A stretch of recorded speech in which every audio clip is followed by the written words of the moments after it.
A very good evening, ladies and gentlemen, as we welcome all of you to this momentous occasion.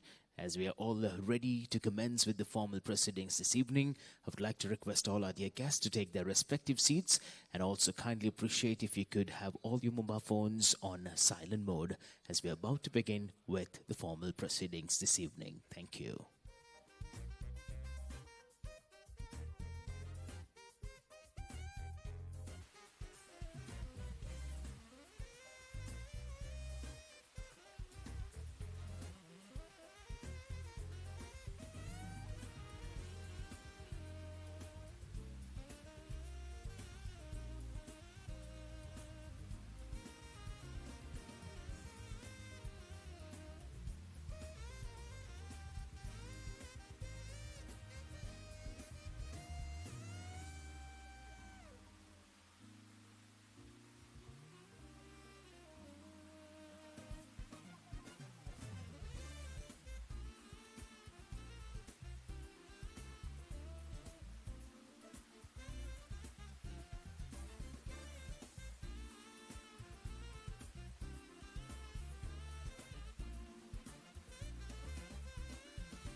A very good evening and a very warm welcome to all our distinguished guests as we all welcome you to this momentous occasion, the launch of Sri Lanka's Capital Market Roadmap, One Vision, 12 Pillars, of course, for a resilient market.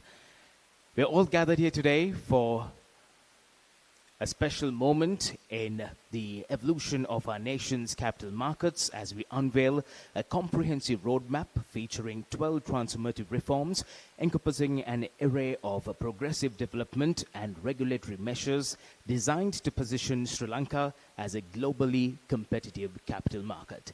Well, ladies and gentlemen, with that, welcome to all our dear guests and special invitees. I would like to very humbly and respectfully invite all to please rise for the singing and playing of the national anthem.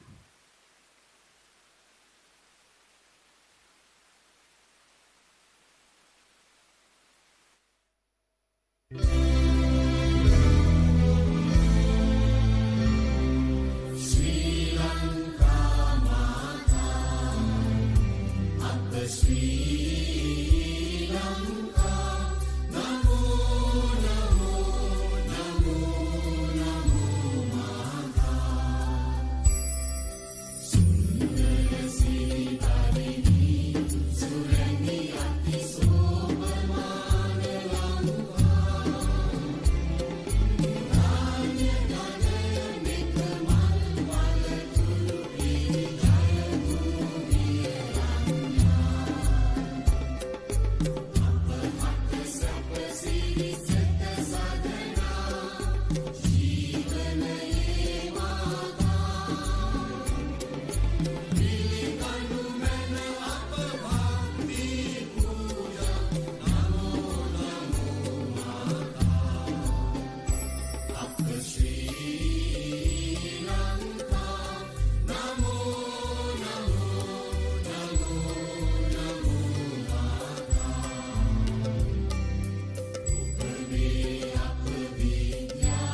Thank you very much, ladies and gentlemen. With that, I would like to invite all to be seated. In keeping in line with rich tradition and culture of our beautiful island, Sri Lanka, up next, I would like to invite the following dignitaries to join in bringing light to this very special moment, and that is by lighting the traditional oil lamp. Very humbly and respectfully, I would like to invite Honorable Professor Anil Jayantha Fernando, Minister of Labour and Deputy Minister of Economic Development, to join in lighting the traditional oil lamp. Followed by, I would like to invite Dr. Harshana Surya Perumal, Secretary to the Treasury, alongside Senior Professor Harindra Desabandara, the Chairman, Securities and Exchange Commission of Sri Lanka, to join in bringing light to this special moment, alongside Mr. Heshina Kurupu, the Commission Member of Securities and Exchange Commission of Sri Lanka. Also, very humbly and respectfully, I would like to invite Mr. Laknath Chaya Vikrama, Commission Member, Securities and Exchange Commission of Sri Lanka. Mr. Dilip Silva, Commission Member, Securities and Exchange Commission of Sri Lanka. Mrs. Arvindi De Silva, Commission Member, Securities and Exchange Commission of Sri Lanka, alongside Mr. Naranjit Gamage, a Commission Member of the Securities and Exchange Commission of Sri Lanka. Mr. Aruna Pereira, Commission Member, Securities and Exchange Commission, Commission of Sri Lanka. Mr. M.P.A. Kumara, Commission Member, Securities and Exchange Commission of Sri Lanka, alongside Mr. Dimuthu Abesekara, Chairman, Colombo Stock Exchange. Mr. Krishan Balendra, Chairman, John Kales Holdings PLC. Mr. Hiran Mendes, Consultant, Asian Development Bank, alongside Mr. Rajiva Bandaranaike, Chief Executive Officer, Colombo Stock Exchange. Also, I would like to very humbly and respectfully invite Mr. Tushar Vijayaratna, Officer in Charge.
To our honored and distinguished guests, thank you very much for joining in bringing light to this very special moment.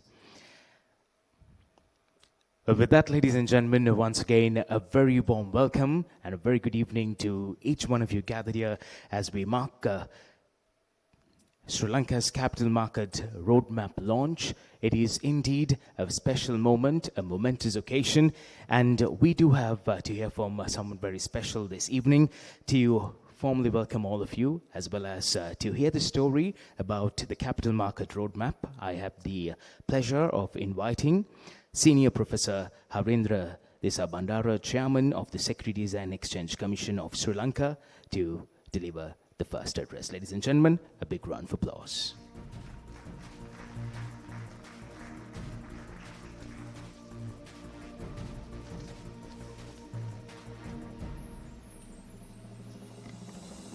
Thank you. Good evening, everyone. Subha Sandhyavak. I warmly welcome you to the launch of the Capital Market Roadmap, or the 12 Pillars, One Vision for the Resilience of Sri Lankan Capital Market. Honorable Professor Anil Jayantha Fernando, Minister of Labour, and Deputy Minister of Economic Development, Dr. Harshana Surya Peruma, Secretary to the Treasury, my fellow Commission members of the Securities and Exchange Commission, Mr. Tushara Jayaratna, Officer in Charge, Securities and Exchange Commission, Directors and the Officers of the SEC, Mr. Hiran Mendis, Consultant ADB, Mr. Kishan Balendra, Chairman John Kales Holdings PLC, Chairpersons, CEOs and officials of listed companies, Mr. Dwimuthu Abesekara, Chairman of Colombo Stock Exchange, Mr. Rajiv Bandaranaike, Chief Executive Officer of Colombo Stock Exchange, CEOs of and the representatives from broker professionals, intermediaries of the capital markets, distinguished capital market professionals, dear media professionals, ladies and gentlemen. I think today is a landmark opportunity for us to see the work of 1 year as a team. The entire capital market professionals, together with SEC, CSC, we have been deliberating on doable program for next 2 to 3 years. So that's our medium-term plan. So today what you are going to see and experience is the outcome of 1 year work of deliberations with all our friends, professionals at the Sri Lankan capital market. So we will further deliberate on the same, and this is not the final outcome. So this is a comprehensive proposal, and way forward is next. So I would like to invite you all to further criticize, further deliberate on this, what we are going to present now. And if there is anything we can add, we will add them. And at the same time, we will remove if there is anything unnecessary. So ultimately, we must have a vibrant capital market for Sri Lankans' next generation. This work is not for our generation. This is for the generations to come. So it should go beyond generation Alpha, and it should go beyond generation Beta as well.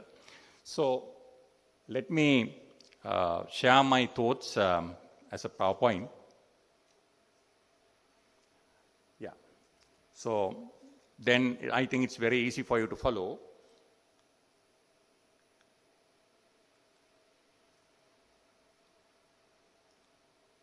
Right. So the 12 key pillars to transform the Sri Lankan capital market. As you all know very clearly, this is Sri Lanka capital markets regulators' vision. So we want to benchmark the capital market regulating in the region, and specifically we want to promote, develop, maintain a capital market that is fair, efficient, orderly, and transparent. So when doing so, our strategic themes are basically to establish and maintain a robust regulatory environment. So you know the SEC as the regulator, but you must understand that is, our role is beyond regulation. So there you will see the protecting the interest of the investors, foster market development, and this is our challenge. So while regulating the market, we have to have a balance in developing the market as well, and to promote informed investment decision making and to enhance institutional excellence. So, in order to achieve all these strategic themes and to strategic targets, I must say, so we need to work within these statutory objectives. So, SEC Act number 19 of 2021 says our three main objectives.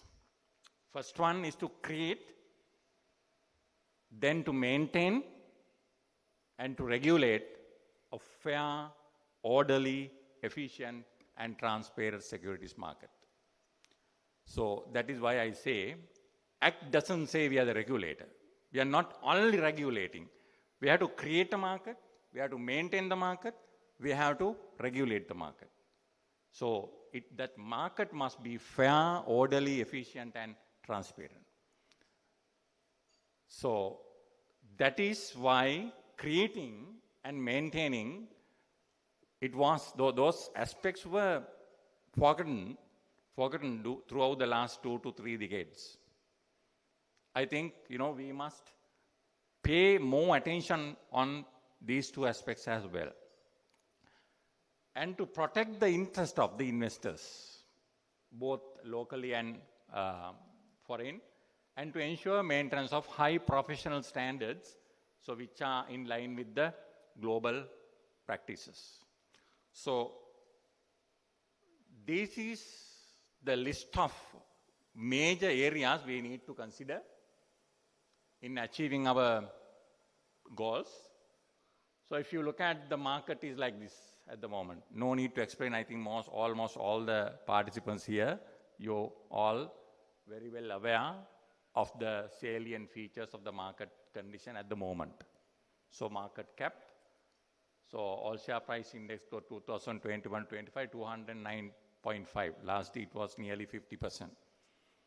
And PUE ratios are very attractive, even very comparable and very attractive in the industry, in the region. And our all share price index and the yield to actually the return trend analysis. So compared to last 5 years, this year, last year, we are doing very well. And this is the capital formation trend. So now we have spent about 9 months. So we can see the right issues, debt, equity, and the primary private placements as well. So we can see a little development, but we need more.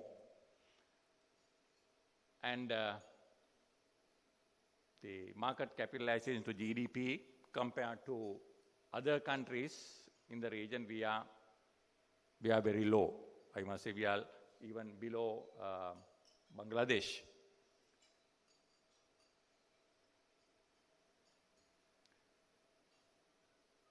So this is what I want to present. So basically, we say 12 key pillars. So we are going to cover basically all these 12 areas.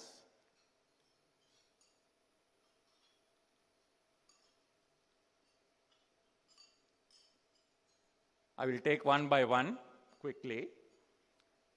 So before I explain each element, I would like to say it was a 360-degree search around the 12 key. So there we consulted many parties. So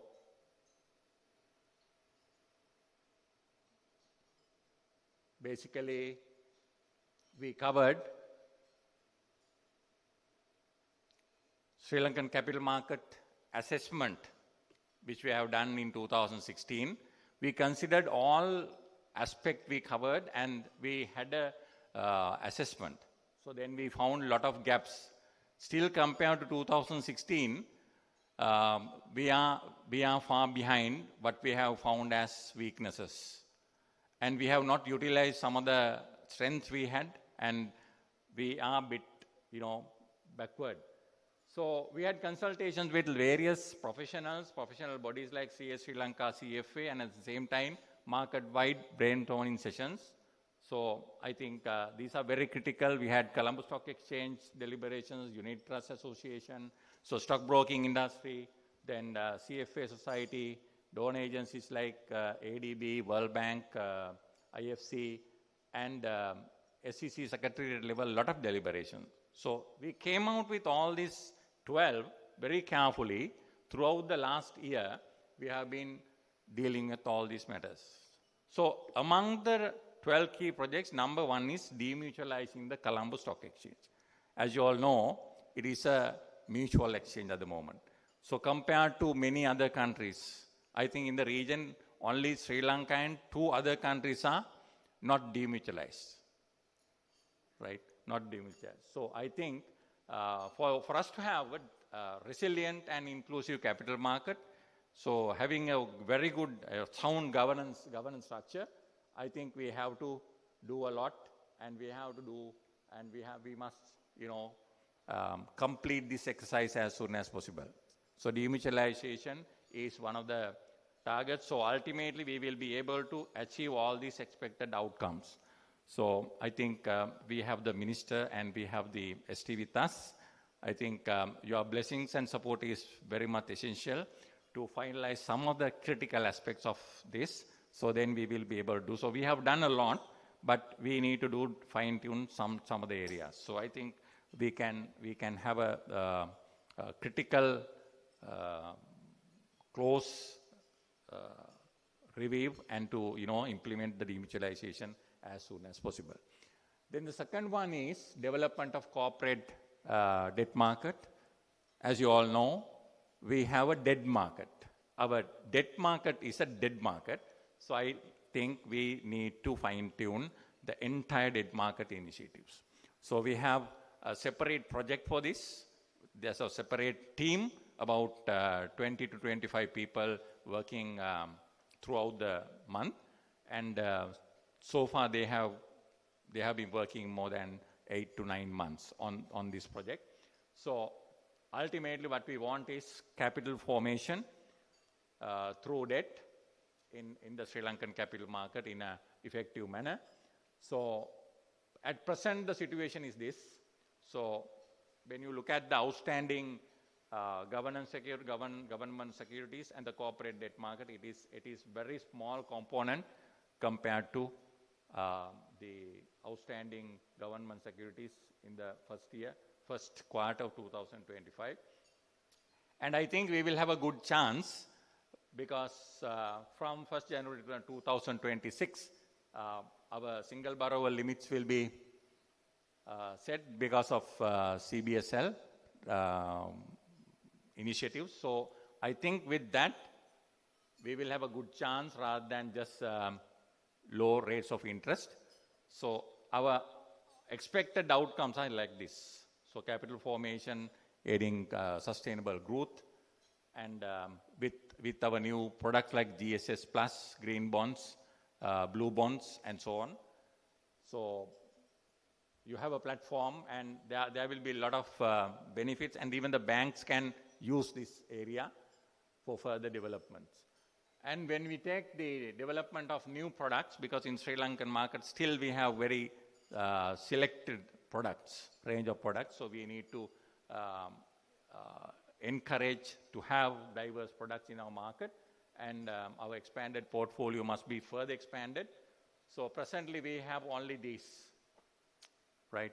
So, and we are struggling with existing traditional bonds and equity mainly.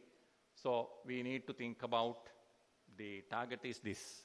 So at the end of this project, I think we will be able to achieve robust capital market with plenty of capital market products in our market. And the fourth one is basically project 3 is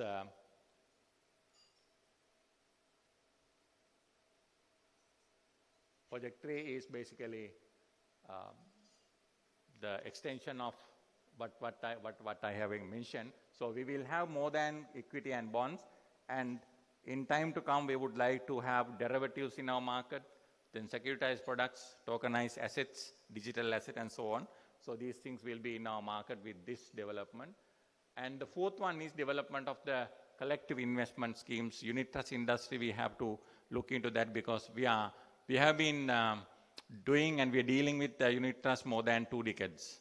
But the problem is, still we could not achieve the objective of the unit trust. So I think retail investors and the rural investors must be in the market. So I think, we have done certain things so far and we need to do certain things, and especially we should be able to attract more and more unsophisticated retail investors into our market. And finally, I think we have a project called Samata Ekakayak. That means at least one unit per family must be available. So for that we have a lot of thoughts and we have a program. We have initiated several things. I think through the budget or any other equipment, and we need to further fine tune this area. But then that will be a good input for our rural family members to come into the capital market through the unit trust vehicle. So present status is not so good, but I must say not zero, but we are doing. The only thing is we need to have a very robust retail investor and long-term investment tool and vehicle operating in Sri Lanka. So I think in our discussions we have identified this is one of the key areas to be developed. And when we take the next element, you can't do anything without proper education, training, and research. In the Sri Lankan market, I think we started all these initiatives sometime in 2008-9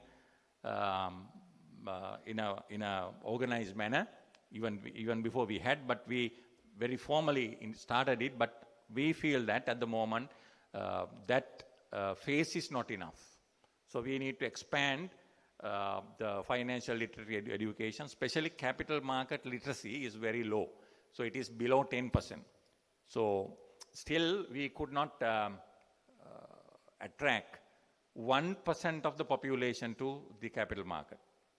So whatever the numbers people say, it is less than 1%. So just varying number of 9,000 to 60,000 people are in the market basically. But compared to 22 million, I think we have a lot of potential. That is, the only thing is to drag it. We have to think about education level. So we have plans. So present status is the low capital market literacy. So we are expecting improved capital market literacy in various levels, and not just shares and bonds. So we should be able to deal with digital assets in time to come with the next generation, because people are mainly into cryptocurrency now. So our sons and daughters are more into that. So I think our capital market must facilitate that area, and we should be able to address it. So the next one is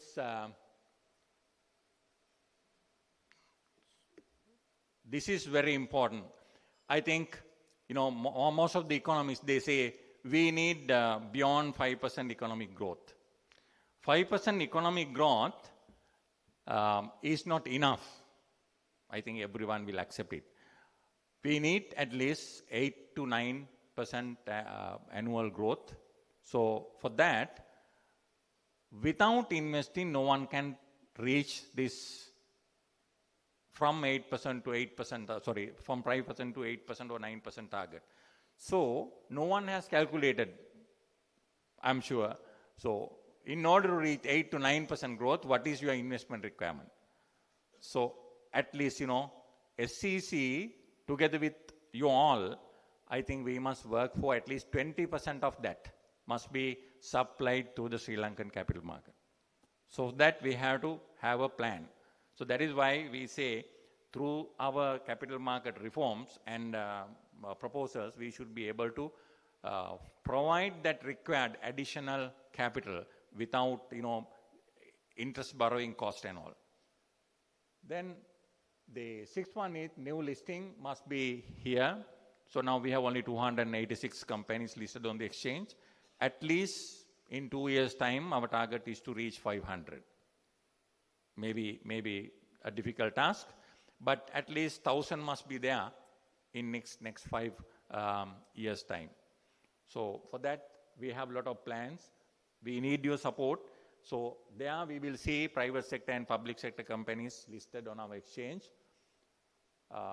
Then finally, the current status is like this, and we need to achieve this level.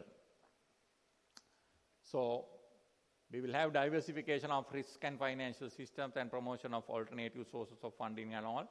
So for that, so we just tested, we had a litmus test with the support of honorable ministers and all in Singapore 2 months ago.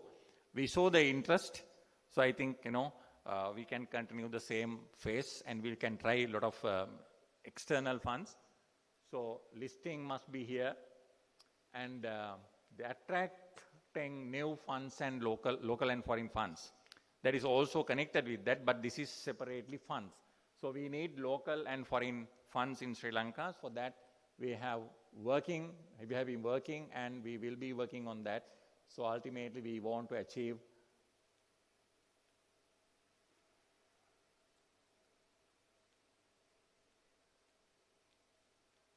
the benefit. This is what is expected. So we have a lot of programs to encourage various funds to Sri Lanka and to enhance market liquidity and depth as well. So ladies and gentlemen, the next thing is not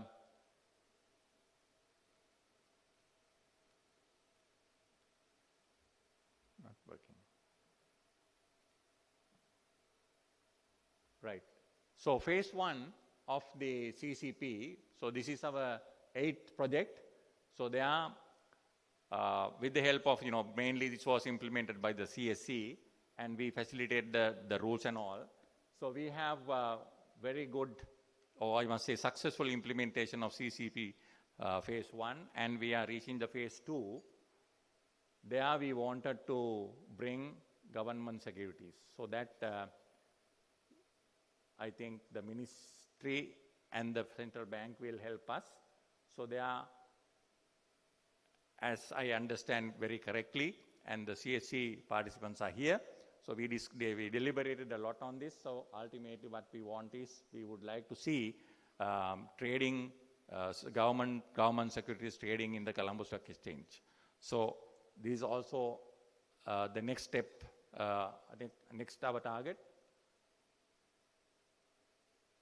So, and this is very important as far as other markets, commodities markets are concerned.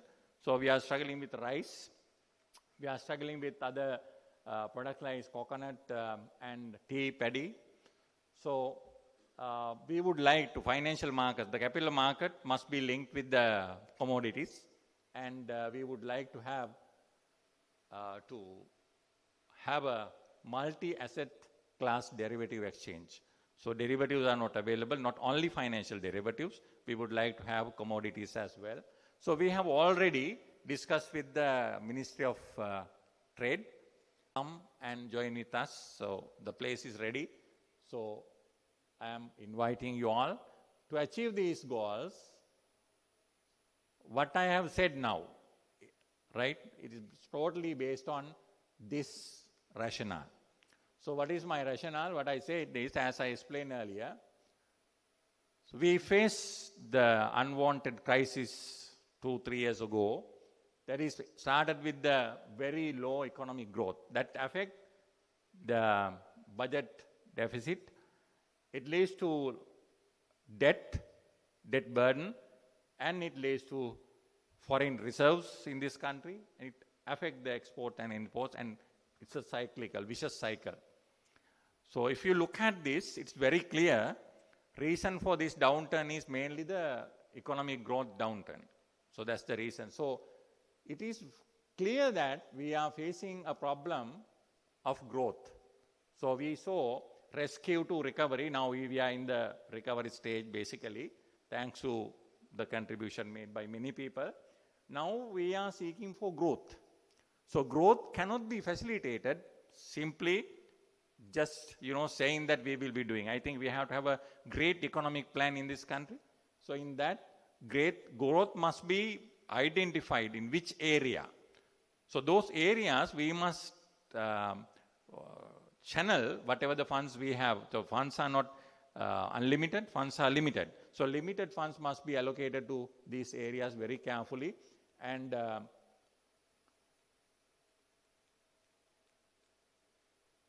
so in a capital market, this is what we want. Finally, what we want is the basically capital formation.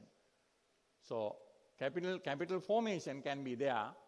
And however, if you look at this, you can see the financial sector asset composition, right? Now you can't see the capital market here. You can't see the stock market anyway, right? When you look at the asset at banking sector, central bank, superannuation funds, insurance and special finance banks, you can't see. But if you look at the financial sector only, so we have a small place in the stock market. So government securities, 58% of the GDP is government securities. Whereas stock market capitalization is just 15%. But corporate debt market is just 0.8%. Now, these figures show our market is very small and insignificant. So at least we need these 12 key projects to look into this aspect, and at least if we can make it the stock market component, equity component, at least 50%. We were somewhere in 39, 40 like, but as a percentage of GDP, it must be at least 50%. But if you look at this chart, I think we are nowhere, because the reason is basically, so it's missing. So if you look at Hong Kong, it's 1,200%. Singapore, Malaysia, it's closely 200% as a percentage of GDP, the market cap. So ours is just 15%. So these are the areas so we need to think about. Just to say something about utilization of capital market for funding, capital formation. So we have a history of more than 100 years share trading, and we have been experiencing a formal capital market in Sri Lanka after 1986. However, look at all these projects, government projects, all are 8 to 9% interest paid. So now we are struggling with how to pay interest, how to pay installments. But I have invited John Keel's chairman here today to explain. Now he has, John Keel's company, I have nothing to do with John Keel's, but to share with you all and to pass a message. I told this same thing in Singapore 2 months ago also. So see whether what we have formulated throughout the 2000 until 2024, and you can see what John Keel's found. So if you look at Cinnamon Life, it's a good example.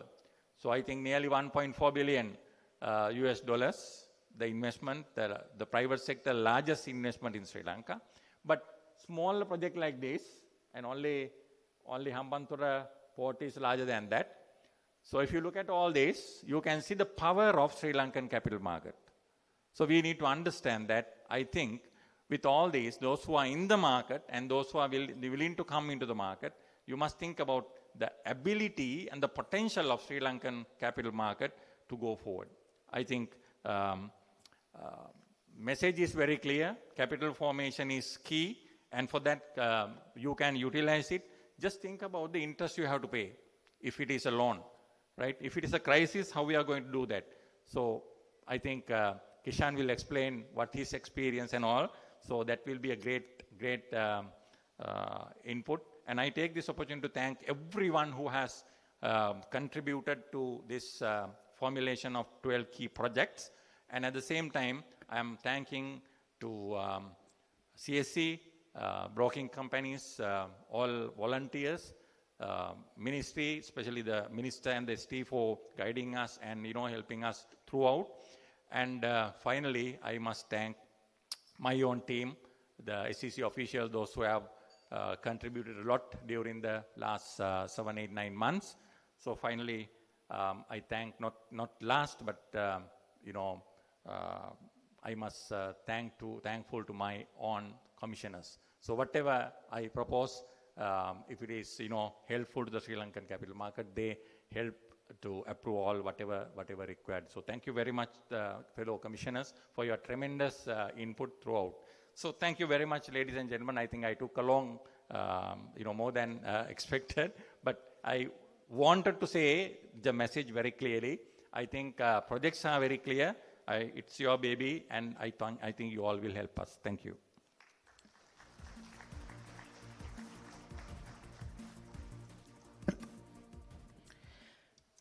Ladies and gentlemen, Senior Professor Harendra Disabandaro, Chairman of the Securities and Exchange Commission of Sri Lanka. Thank you very much, Professor, for that very warm welcome, and also on the story on the capital market roadmap. Ladies and gentlemen, shall we all put our hands together one more time to Senior Professor. Thank you very much. Well, with that, as we progressed in tonight's agenda, ladies and gentlemen, as we mark Sri Lanka's capital market roadmap launch this evening, it's the special moment that we move on to. But before that, we'd like to, for you to better understand the scope and impact of the capital market strategy. And that is when we'd like to invite all our guests to take a look at the screen, as we do have a special flow of a presentation that will take you through the 12 key projects that form the cornerstone of this transformative initiative. Ladies and gentlemen, please take a look at the screen.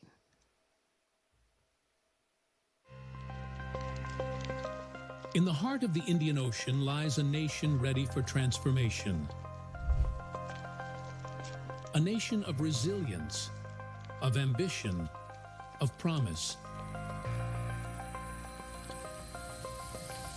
At the center of this new chapter stands Sri Lanka's capital market, a powerful engine of growth.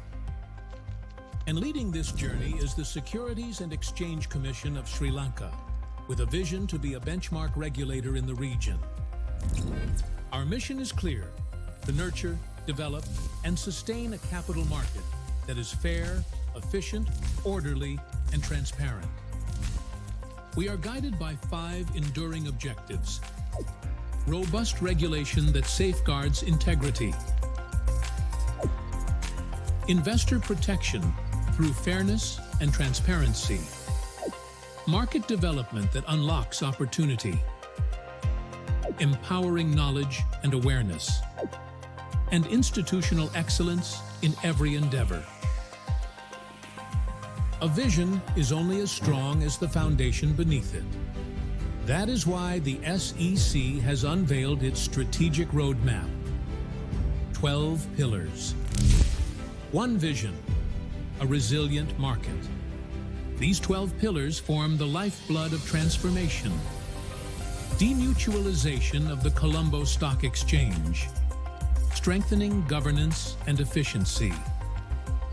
A vibrant corporate debt market, creating new pathways for growth. Innovative financial products, broadening opportunities for investors. Development of the collective investment scheme industry, empowering citizens to build wealth.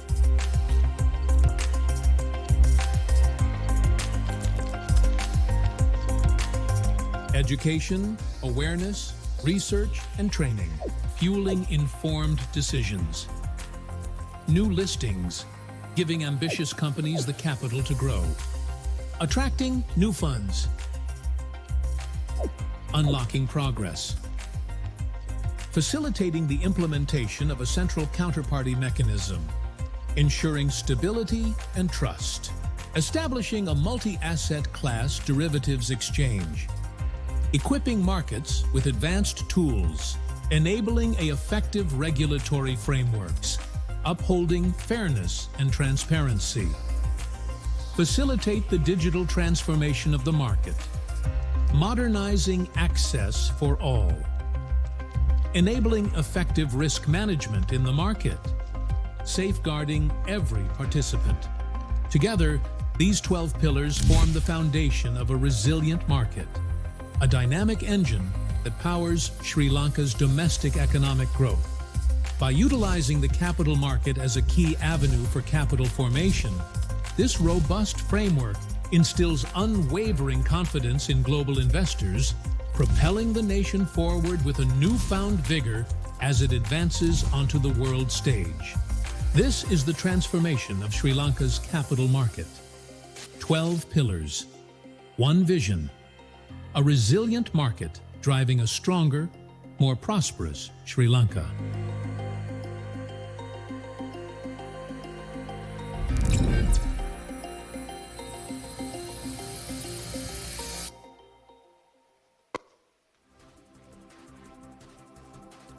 Well, ladies and gentlemen, 12 pillars, one vision for a resilient market. Well, it is now right about time for us to move on to the most awaited, the highlight of tonight's proceedings, which is, of course, as we are all eagerly awaiting for the official launch of the capital market strategy, and it is right about time to do so. I would like to very humbly and respectfully invite once again on stage Senior Professor Disa Bandara, Chairman of the Securities and Exchange Commission of Sri Lanka, alongside Honorable Professor Anil Jayantha Fernando, Minister of Labour and Deputy Minister of Economic Development, on stage for this very significant and milestone launch of the capital market strategy. Ladies and gentlemen, let's all put our hands together to both gentlemen.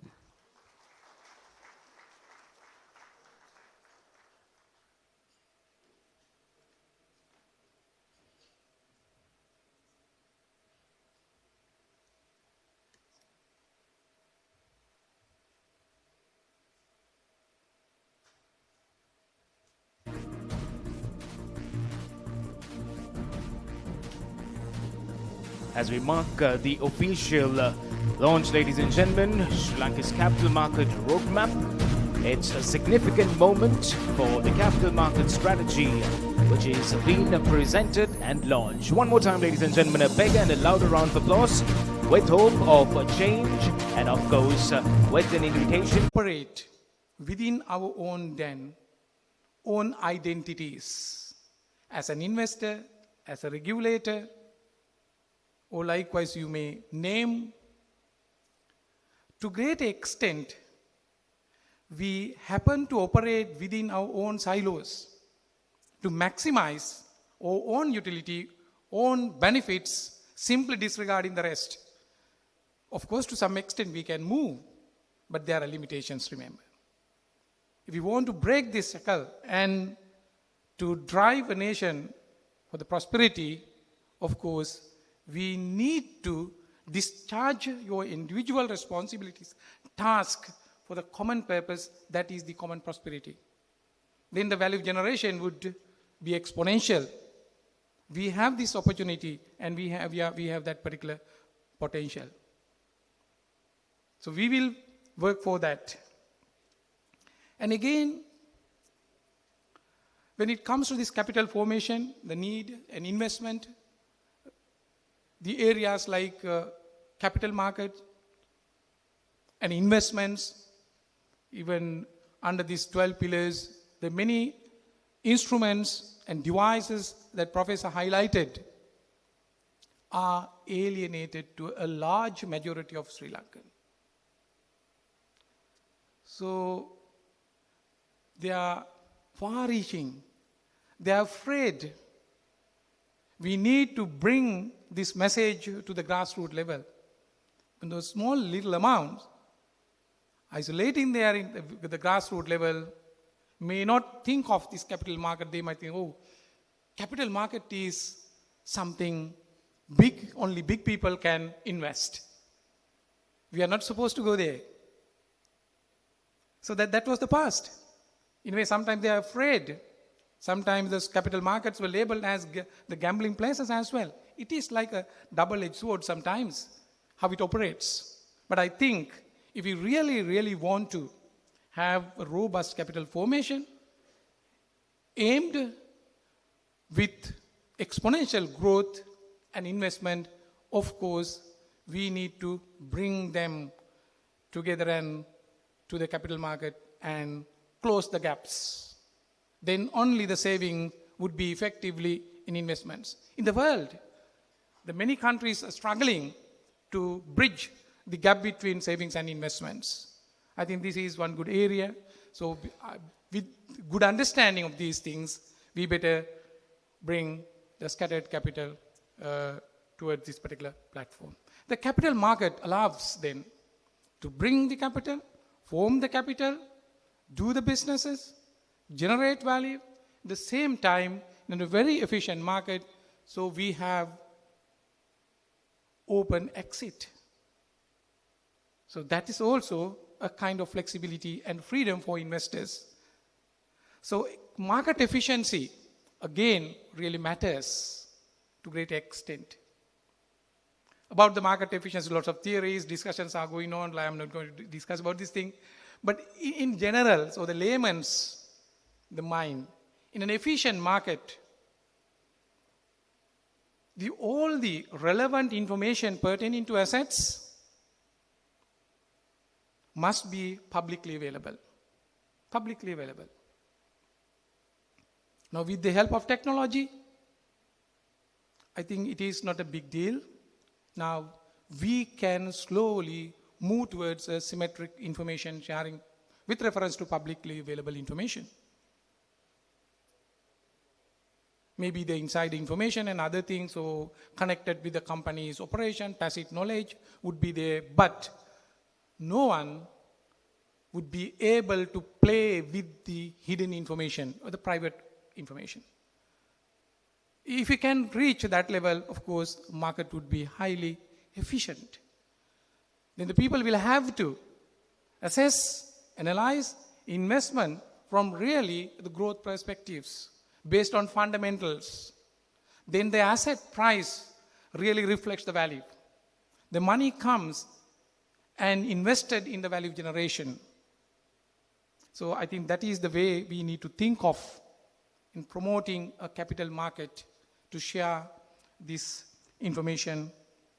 Then only it would be a really democratic capital market. We have this particular potential, and the technology and the strategies, analysis, and all those things, as far as the knowledge is concerned, they are not now the rocket sciences we can access. It matters whether we are ready to work with a common objective. That's all. So even if we take the regulator, Securities Exchange Commission, so how do we perceive a regulator? Not only SEC, but other regulators. It's like a demon. So someone who is coming to just trouble us. So how do you look at an auditor? So sometimes in the past or in a context where you are labeled like this, where you are perceived like this, your role also is like that. You also tend to do these things. This is what is explained in the Oedipus complex. If the situation is like that, if everyone thinks in that way, you tend to do the same thing. So as a result, everyone would be skewed back to your own identity, simply disregarding the common reasons. I think in the capital market formation and the development, I don't recognize SEC as a regulator to just monitor and or become a policeman, but rather a facilitator. So with the same perspective, the government, I want you to look at government is our government, especially as a facilitator. Our government is not above you. Politicians are not above you. Unfortunately, we had a culture like that. Politicians were above everything, above the law. This hierarchy was maintained. Therefore, perceived a different social capital was created and embedded in politicians. Then people believe that politicians are the creators, the gods, they could do everything. The politicians have a role. We do our job. It doesn't mean that we do everything. It doesn't mean that we know everything. We know very little. But we have a very noble objective and will to transform this particular society. Our duty is not different from yours, but it is in a way unique. That is the difference. So therefore, look at our government from that particular perspective. We are only another stakeholder of fulfilling our given mandate. That is the agent of the people to do the things within our purview. You do your jobs, so you have that particular freedom for sure. Our government would not politicize any of the things in this particular society. Everyone work towards transforming this particular society to a place where everyone can live in peace and harmony. With respect to investments, we facilitate to create a conducive environment, level playing field. So I thank especially the SEC and those who really contributed for this particular purpose, just coming out with 12 pillars strategy with one vision. Yes, of course, with that one vision, everyone will contribute to these things. So then we will have a resilient market. So that market, of course, I strongly believe that you would do a great deal of job in forming capital that is essentially needed for investments to and change the main problem that the mankind is facing in this country. Then we would be able to celebrate our contribution and that we did our role where everyone is sharing the prosperity of this particular country. Thank you so much.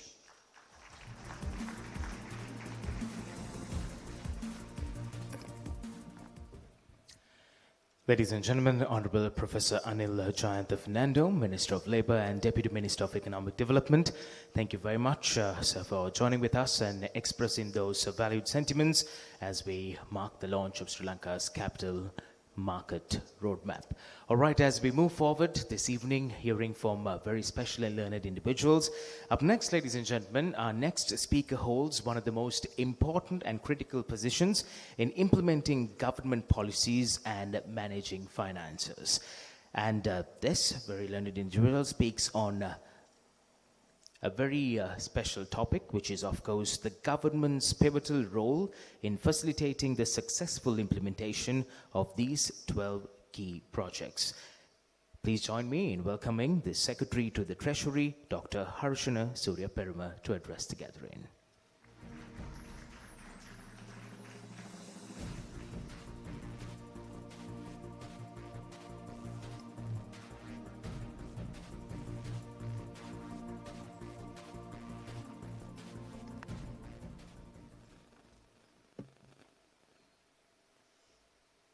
Very good evening to all of y'all, and a very warm welcome. Chairman and the members of the Commission, thank you very much for inviting me to the session. Honorable Minister, you have delivered a very impactful message on the role of the capital market and the journey ahead as a country. As we know, the journey of growth has begun as of now. The transformation, the effort, and the challenges that we had. Obviously, we know as in the market, early entrants will always have an advantage. As the stability is being created, as the journey has begun, time is now to enter into the market. Make the most of the opportunities that are available. How did the administration deliver what we have achieved so far? It is the prudent economic management principles, financial discipline, and improved governance, obviously supported by the honest work, the staff members of the government, contribution from the business community, and the support from the citizens. As a team, we were able to achieve what we have achieved, the stability. The GDP growth numbers were released very recently. It is hovering in the 5% range. And I'm sure we will be able to continue the journey on the same passion and vigor to ensure businesses will benefit, more opportunities will be created for everyone to benefit from this journey. It is our duty to make sure we create sustainability, to ensure that these are not one-off gains, but they are sustainable.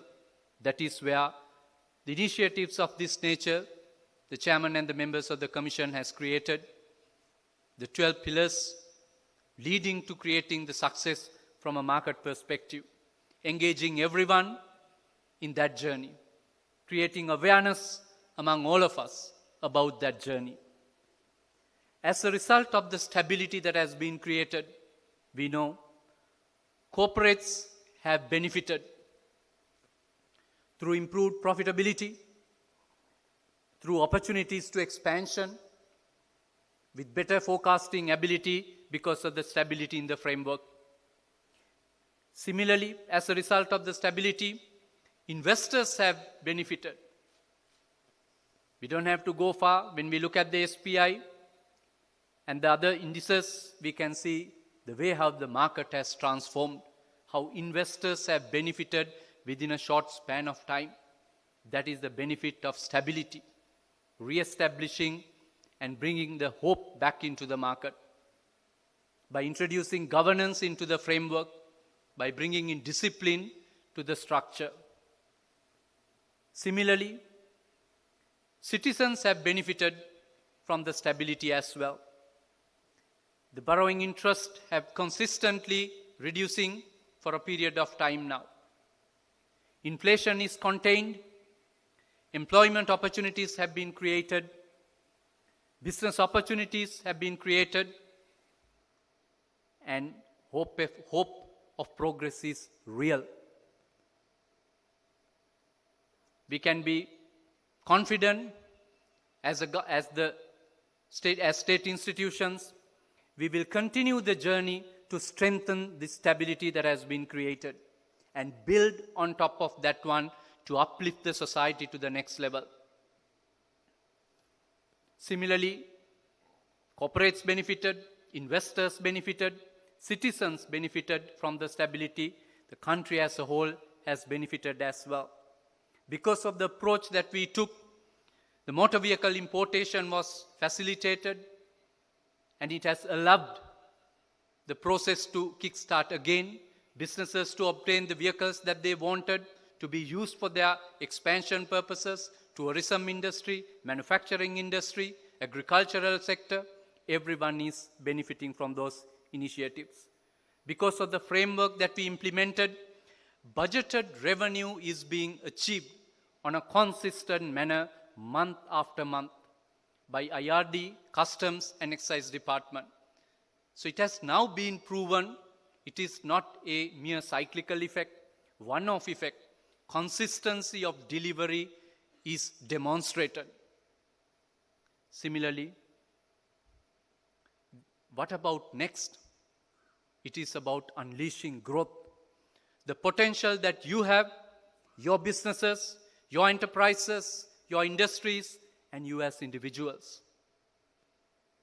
Within this framework of stability and the opportunities that have been created, we need to take that leap of faith to move towards growth from where we are now to a higher growth trajectory.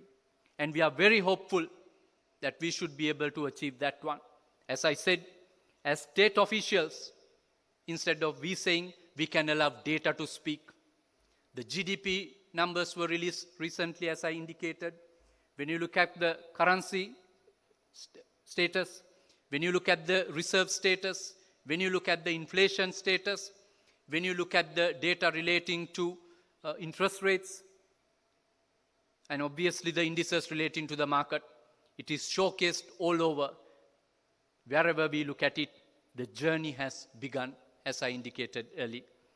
Therefore, we can very clearly see the ground is set. Time is now. It is waiting for us to take the next step to create that growth among ourselves, among the businesses, so the country will benefit. It's about choices that we all of us have to make. As investors in the market, I am sure you are very well aware, it is about the choices that you make that will pay the dividends. The choices corporates made paid them dividends by allowing them to expand and increase their profitability. The choices investors made allowed them to get dividends in terms of better returns. The choices citizens made allowed the country to benefit, to bring about the stability that we enjoy today.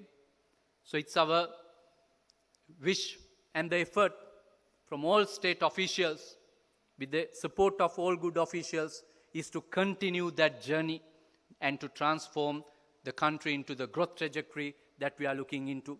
I'm very confident we will be able to achieve that one. Numbers are speaking for itself. Therefore, what we want to do is to facilitate the growth. We want your businesses to be bigger and better and be more profitable.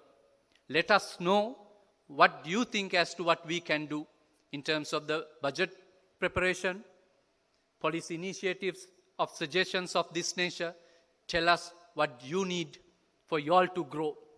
As I said, we want businesses to be bigger, better, profitable. Through that, economy to be bigger and better, allowing to share the prosperity with all the citizens of the country. With the governance framework that has been implemented, it has got the attention of international investors who were not looking at Sri Lankan market before. Chairman of BOI is here. The type of investor inquiries that we are getting, the quality of investors we can see is clearly shifting.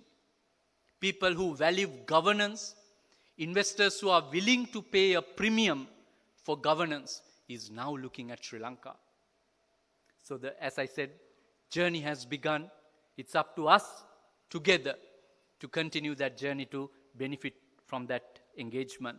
So let's continue our journey and let's keep the engagement and keep the vibe, and do reach out to us with your suggestions, particularly these few days since the budgets are being finalized.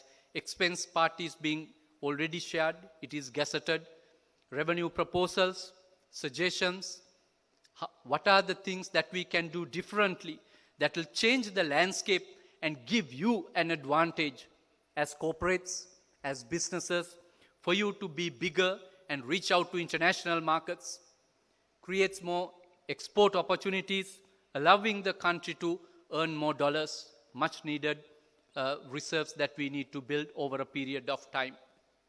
So once again, Chairman and the members of the Commission, thank you very much for inviting and for the initiative, the hard work and dedication that has gone into create the presentation and the details that you shared with us. I wish all the very best to you all, and do reach out to the Ministry for any support that you'll need in order to materialize the vision that you have shared with us. All the very best, and thank you very much.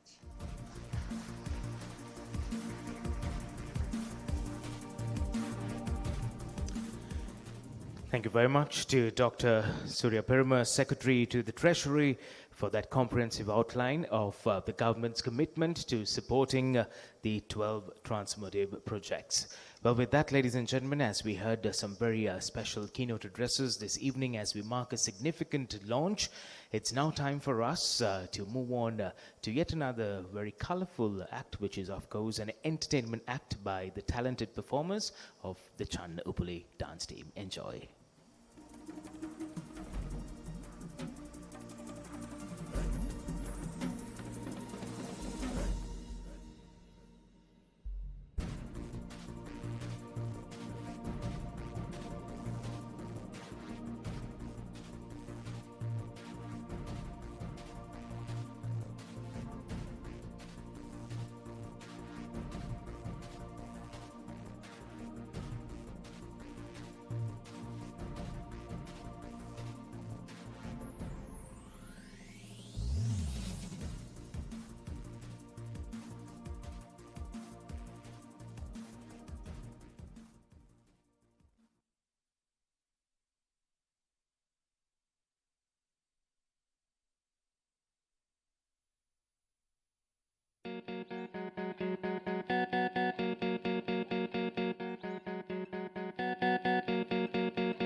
මාවත දිගේ කෙම් බිමට දොර හැර තිබේ මේ මං මාවත් දිගේ මුණ ගැසෙන නව යුගයේ අපි ඉන්නේ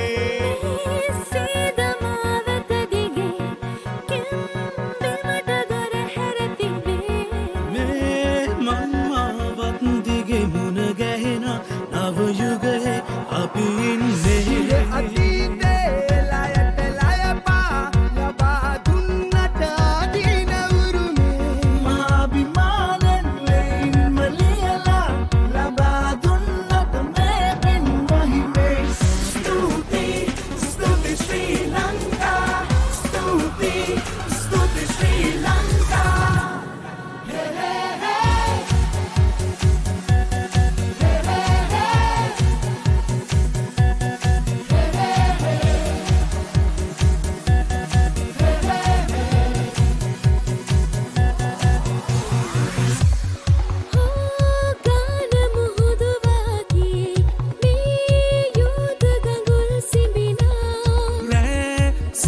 නලරැල් පවා සුවඳයි අපේ සුවඳයි මේ එන්නේ ගාන මුහුදු වගේ මේ යෝධ ගඟුල් සිඹිනා රැසීත නලරැල් පවා සුවඳයි අපේ සුවඳයි මේ එන්නේ අපි ගැන අපිටම පුදුම හිතේවි සත්‍යකින්ම අද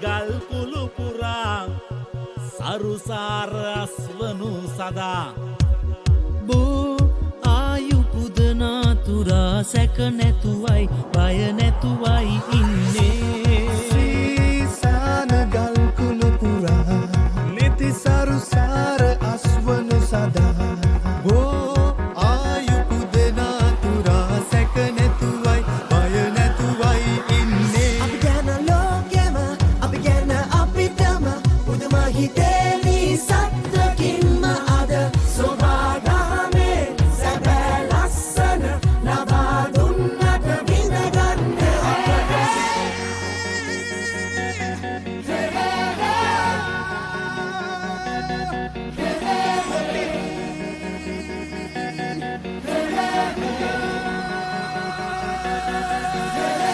ඔබගේ පපුතුරේ කිරෙන් පනලබි ඔටුනු හිසදරු අපි ඔබේ දරුකෝ ලොවේ කොයි දෙකක් රැඳී ගයදිවා සදා ඔබේ අගේ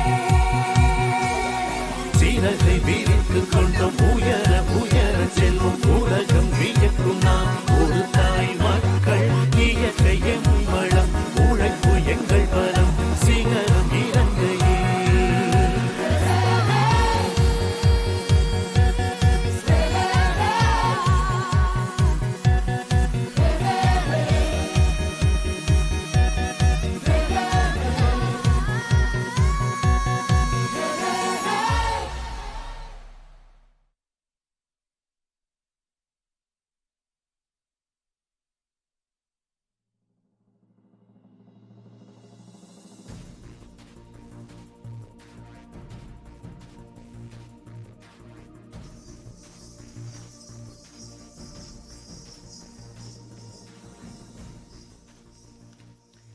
Well, ladies and gentlemen, with that vibrant and colorful performance by the Chan Uple dance troupe, we continue with the formal proceedings for this very momentous evening as we mark Sri Lanka's capital market roadmap launch.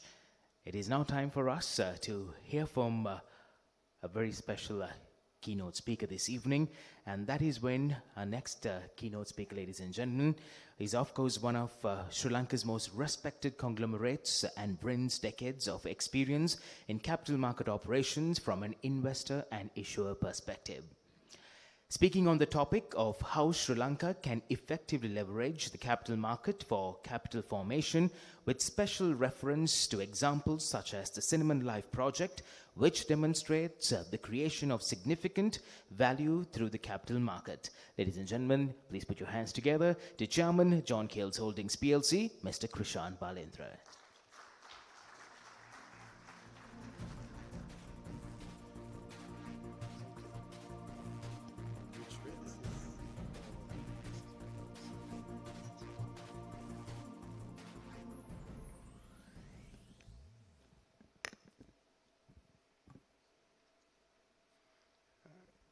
Good evening, everyone.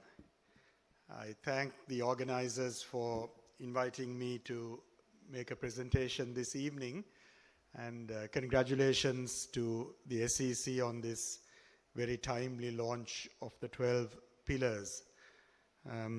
SEC chairman wanted me to talk about how the John Keels Group has used the capital markets to fund some significant investments, in particular in the context of the Cinnamon Life project, which is a relatively recent project. Cinnamon Life, or also today branded as City of Dreams, Sri Lanka. I'll just start with some background on JKH.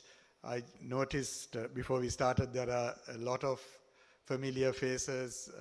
Those of you who have been involved in the capital markets for a long period of time, so this is really a refresher rather than anything new for you. While the John Keels Group has a 150 years plus history, John Keels Holdings, our main parent company, was listed in 1986, and it is today the largest company on the Colombo Stock Exchange, with a market cap of about 400 billion rupees or $1.35 billion. We were the first company to list our shares overseas far back in 1994, where we listed global depository receipts in Luxembourg. We have over 24,000 shareholders, and something unique about John Keels is that there is no controlling shareholder. There is a very large free float, and about 45% of the company is owned by foreign parties, mainly foreign institutional investors. And that foreign ownership has been the case for a very long time. Sometimes it goes down to 30%, and there have been times when more than 50% of John Keels has been foreign owned. Today it's about 45% held by foreign investors. So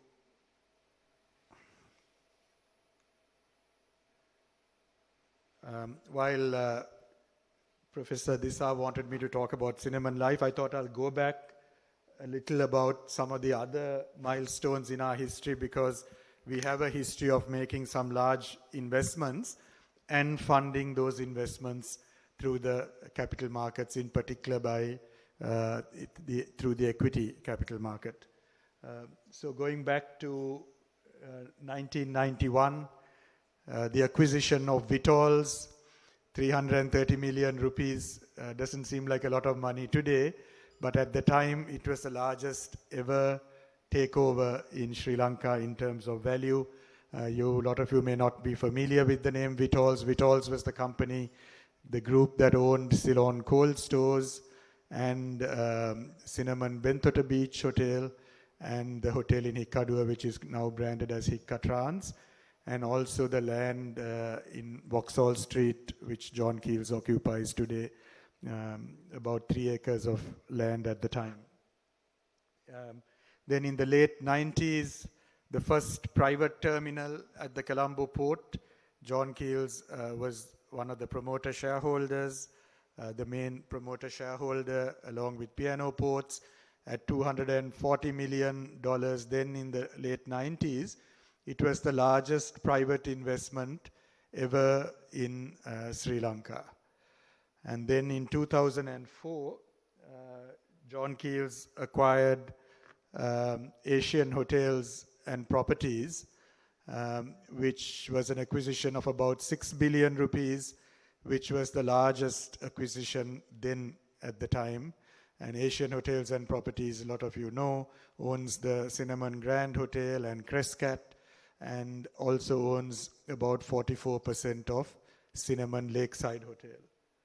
So how did we fund all these? These were all, the largest acquisition, the two largest acquisitions ever in our history, and the largest private investment, and we could not have done it without the capital markets. We were listed on the Colombo Stock Exchange, as I showed, from 1986, and there have been successive capital raisings over the years in the 1990s. So we had 400 million rupee rights issue straight after acquiring Vitol's. We had the GDR issue of $35 million. That is where we listed in Luxembourg in 1994. We had a rights issue in 1995, raising 500 million rupees. And then in 2004, after acquiring Asian Hotels and Properties, we did a private placement of shares, raising 3.2 billion rupees, followed by a rights issue, raising 2.8 billion rupees. And then in 2007, we raised a further almost 13 billion rupees through a rights issue to strengthen our balance sheet. I don't think any other listed company has raised capital like this, and the story continues, but I'm just showing this because SEC chairman wanted me to show how the group has managed to do some very large investments and use the capital markets. So going to more recent times, of course, the City of Dreams or Cinnamon Life project is today the largest private investment ever in Sri Lanka, and that's about 1.2 billion US dollars, and also the Colombo West Terminal, which at $800 million is not too far behind. Of course, here we are one of the shareholders, we are the second largest shareholder and the main Sri Lankan promoter shareholder, but also a substantial equity investment for John Keels of about 80 million US dollars. This was done through a very difficult period, 2019 to 2023. We had the 2019 bomb attacks, and then, of course, the pandemic in 2020, and then the financial or the economic crisis in 2022.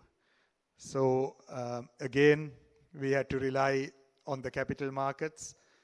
We could not have done these very large investments simply through bank debt. So just to show you what we did, 2013, when we announced the Cinnamon Life project, we raised 23 billion rupees through a rights issue. There were warrants attached to those rights. We raised about 8 billion from one set of warrants and about 3.2 billion from a second set of warrants that were attached to the 2013 rights issue. And those warrants were also quite unique. They were warrants that were traded on the Colombo Stock Exchange. Again, using a derivative instrument that was traded on the stock exchange. And by attaching the warrants to the rights issue, we made the rights more attractive for investors. Then, as the crisis set in, one thing that is not here because it was a loan and not the use of the equity markets or the capital market, in 2020, when we went into COVID, we entered into an agreement with IFC, International Finance Corp, where we had a facility from IFC of $175 million. So that was the largest commitment by IFC in Sri Lanka, and that was borrowed by John Keel's Holdings. Then as the crisis was looming, we did a $80 million private placement to Asian Development Bank. We could not have funded the rest of the equity and debt in Cinnamon Life without this equity funding. And then just a few months after the economy collapsed, in 2022, I think around August 2022, we did a convertible debenture to Fairfax. Now, this looks like a lot of equity dilution, but we didn't have much choice because we were already committed by August 2022 to the Cinnamon Life project. It was half built or more than half built. And in 2021, we had entered into the concession agreement for the West Terminal. So we were committed to that investment as well. And, you know, when the country was in an extreme crisis, we were fortunate that we had one of our shareholders, Fairfax Financial from Canada, who made this investment of $75 million in a convertible debenture, and the debentures were converted to ordinary shares, listed shares of John Keel's Holdings. And I just picked that again because as an example of, you know, if you build a track record with investors as a listed company, one or two of them, even in the height of a crisis, when no one would invest even $1 in Sri Lanka at the time, they were willing to step up and invest $75 million. So I want to just mention that because some of these corporates who are thinking about listing, it's another reason to list and build a track record, because it is really excellent and super way of raising capital for big projects. Then finally, last year, we did a 24 billion rupee rights issue, again for the final funding for the Cinnamon Life project and the equity for the West Terminal project. So repeated use of the capital markets for the largest investments that the country has seen. So just a few points to end with. I would urge all of you from the corporate sector who have not listed your companies. Here is an example of a company that has used the capital markets not only to grow our business, but to have a very positive impact on the Sri Lankan economy. I would strongly urge you to look at listing. And for those of you who are already listed, but where families have significant stakes, you know, why do you want to hold on to very large stakes? A lot of companies I've noticed, the promoter shareholders own 80%, 90%. Why do you need to own so much? You can dilute and still keep control, and the opportunity is there. The SOEs, Treasury Secretary is here, something to think very seriously about. Why does the government need to have 100% of all the SOEs? There are some not so strategic SOEs, something to seriously consider selling down some part of your shareholding in the Colombo Stock Exchange and using that capital to fund your growth. Another reason that may compel some corporates are the new single borrower limits, very stringent single borrower limits. So bank financing is going to be a challenge. So you will have to look at debt instruments and listed equity instruments. So that is something else to keep in mind. So that's all from me. Wanted to just talk a little. SEC chairman asked me to talk about this, so I wanted to give you an example of how as a corporate we have effectively used the capital markets to fund our growth and in turn also have a positive impact on the economy. Thank you.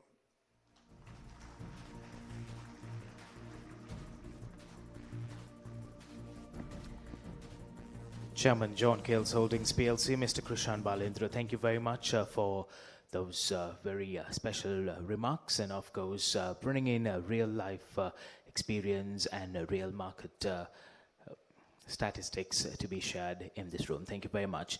But with that, ladies and gentlemen, it's time for us to move on and to listen from our final keynote speaker this evening.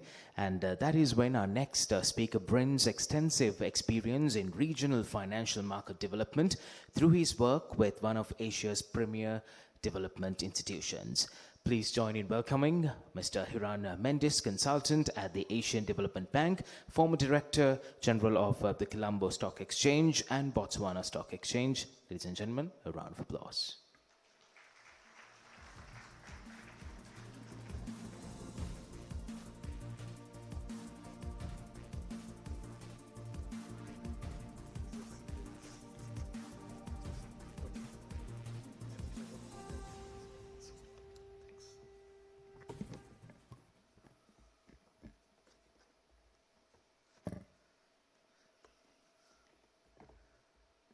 First, a thank you to the chairman of the SEC for having invited me to give some thoughts, my thoughts on the SEC's 12-pillar strategy. Thank you.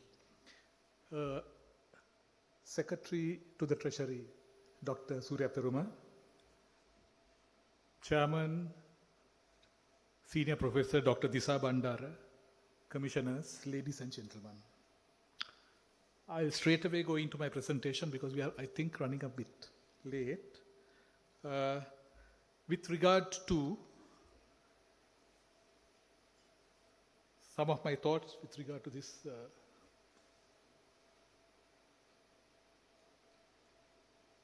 I'll start with the vision and mission of the SEC.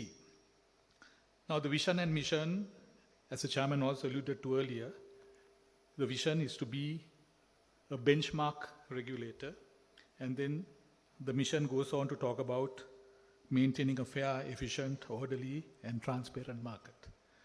One of my comments with regard to especially the vision is that in terms of the vision of a benchmark regulator, I think the word dynamic is very, very important. As the minister also stated earlier, the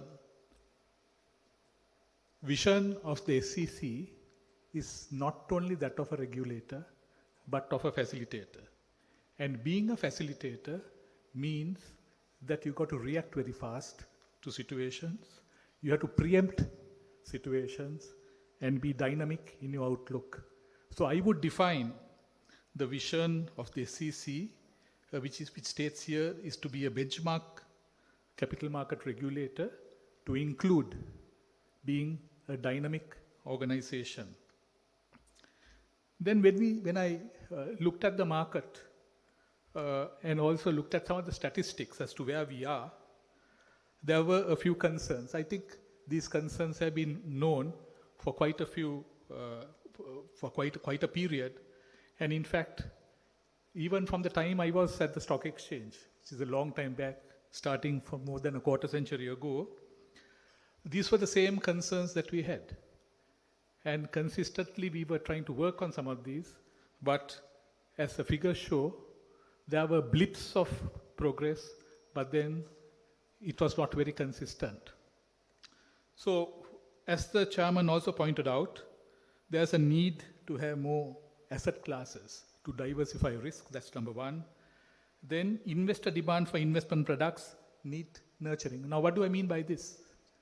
Now, if you take a look at, I talked about blips in the market. If you look at the year 2021, the market turnover was more than $1 trillion. It was something like 1.17 trillion rupees. That's the highest ever we had reached. And if you take a look at our liquidity in terms of market capitalization or turnover to market capitalization, it was 40%. That's the only year that we reached 40%. Now, what is so special about this year 2021, and why can't we, or why couldn't we, make that 40% consistent or grow further? The reason I think, as the chairman alluded, is the lack of financial literacy. So people came into the market in 20 and then subsequently in 2021, not because they knew anything about the market, but because they thought that they could make good money buying in the market, which is, I suppose, is understandable from an investor perspective, but from a SEC's perspective, this highlights the need for training. Low liquidity I talked about. Then fine-tuning market infrastructure. Now what do I mean by this? Now you know that the CSC commissioned its central counterparty recently. I think it was in August, if I'm not mistaken. Now, we had been talking about a central counterparty, we had been talking about DVP for a very, very long time. If any one of you goes through the annual report for the Colombo Stock Exchange, you will find all this there. Now, since we have got a CCP, and since the chairman also stated that they are in discussion with the central bank to see to what extent the government debt market could also get included in the CCP, I completely endorse that idea. In fact, there were many attempts in the past to make this market one market. And why do we need to make it one market? We need to make it one market to ensure the free flow of capital between markets so that you improve investor welfare. We are far too small as a market to have an individual equity market or a debt market. And as was shown earlier, the corporate debt market is minute. So the corporate development of the corporate debt market, in my opinion, can't be achieved without the consolidation between the government securities market or the government bond market and the corporate debt market. So those are important aspects that we need to consider going forward and trying to see how we can make this entire cake bigger. Because from my own experience, in the past, the focus has always been on slicing the cake and trying to get the larger slice for whatever sector that you're working in. But that should not be the case. It should be where we all work together to make the cake bigger. And once the cake is bigger, your slice will automatically become that much bigger. So that's the important aspect. Then improving institutional capacity of the SEC and affiliated institutions. Now, even though the SEC is launching this capital market development plan, the hands and feet of implementation lies not only with the SEC, or lies more with the market participants. Who are they? The CSC, for example, the broker community, the unit trusts, and so on and so forth. So it's very important that all of them come together to try and make this market a much bigger market than what it is now. When you take a look at strategic focus, as I said here, strategic focus is a function of regulation, function of development. And regulation is also a function of development. I was very happy when the minister alluded to this point. You can't have a modern day regulator only thinking of regulation. It's actually development. So whatever you do at the SEC, whether you call it governance or whether you call it regulation or whether you call it something else, it all has to point to development. And if we do not achieve this, then we are not going to be able to meet the strategic focus, which is stated here as enhancing the potential of the capital market and supporting economic development. In order to achieve this strategic focus, what are the key objectives that we need to look at? First and foremost, we need to look at the resolution of the concerns that I alluded to earlier in the previous slide. Investor protection is a key aspect from a regulator's point. Creation of an orderly and fair market and maintaining professional standards all go hand in hand. When it comes to the 12 pillars, I'll just gloss through this because we know this. Demutualization of the CSC, debt market development. I have put in there corporate and government, alluding to what I said earlier. we are too small a market for the corporate bond market to be developed by itself. And it will be a very costly, wasteful exercise if we try to do that. Government bond market is that much bigger, and we need to have systems, consolidated systems, capable of dealing in these various multi-asset class securities. I think the chairman alluded to multi-asset class derivatives exchange. I would extend that to the totality of the capital market. Introducing new products, I think he mentioned a few products. I have also noted a few. CIS development, extremely important. Now, as he stated earlier, as the chairman stated, the purpose, the objective of forming CISs have never ever been realized. Now, this was the case from the day one, because there were incentives given, tax incentives given, which for investing in CIS, that didn't appeal to the CISs going outstation. So they were wooing customers, they were wooing people from around Colombo, so that they could, obviously from a business perspective, that makes a lot of sense. In doing so, their purpose, their main objective of taking the capital market to the provinces was neglected, in my opinion. So there has to be something done about that.